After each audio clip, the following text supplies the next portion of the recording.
Pak Mahfud ini ada kendala psikologis ya. Dia masih menjabat sebagai Menko Polhukam, sementara persoalan-persoalan yang ditanyakan itu banyak berkaitan dengan dengan bidang dia, ya, sehingga dia agak sulit posisinya ini. Akhirnya munculnya emosional, kan itu yang kita lihat ya. Dan yang anehnya ini ada satu hal yang terakhir kita lihat, Pak. Kok polusi Jokowi kok dibebankan kepada Gibran? Iya kan? Iya. Nah, ini kan lucu nih, ya.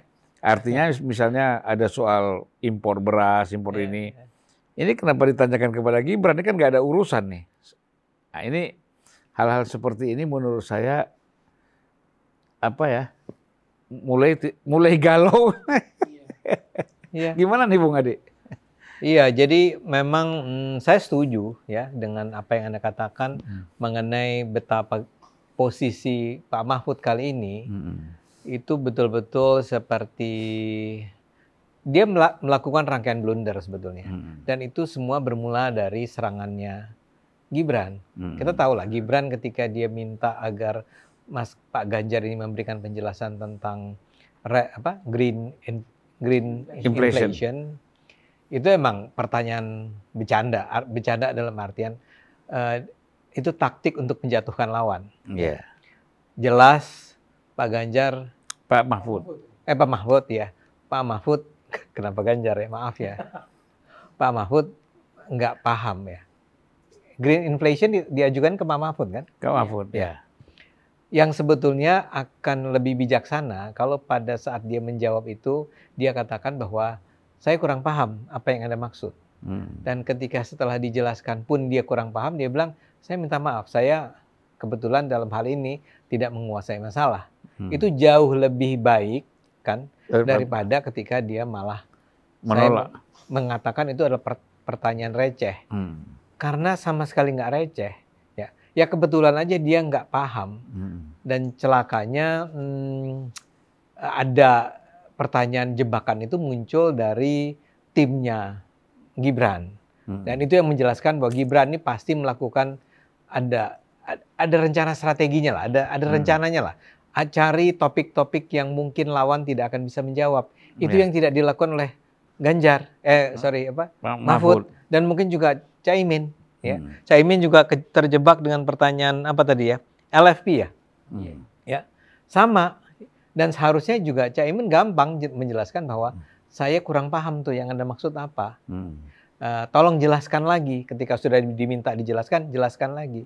Jadi dua orang ini kena dengan jebakannya Gibran.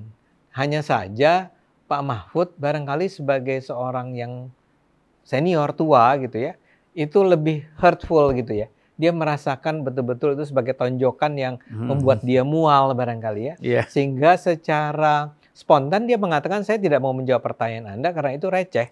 Nah, sejak saat itu coba Anda lihat, coba kita putar ulang nih. Betul-betul berubah cara Pak Ganjar, Pak Mahfud menyampaikan gagasan-gagasannya. Disitulah kesalahan dia ya. Seharusnya kalau saja dia sebelum maju sudah melakukan persiapan yang cukup dan timnya itu berusaha mengidentifikasi kira-kira topik-topik apa yang belum dikuasai, mungkin ini tidak akan terjadi ya. Caimin pun begitu. Cuman Caimin jauh lebih baik menanggapinya. Tapi walau bagaimanapun tetap justru sesi tanya jawab di antara ketiga orang ini kelihatan sekali betapa Pak Mahfud dan Caimin termakan dengan jebakannya Gibran dan nilainya terpaksa rendah dalam hal ini. Nah, itu yang pertama. Yang kedua adalah ini jadinya seperti sebuah pertarungan antara kubu pemerintah atau kubu pro pemerintah saat ini melawan kubu anti pemerintah saat ini, yaitu Gibran ada di kubu pro pemerintah dan menjelaskan secara sangat baik tentang sikap pemerintah melawan lawannya oposisinya. Masalahnya adalah Pak Mahfud bukankah sebenarnya bagian dari pemerintah saat ini?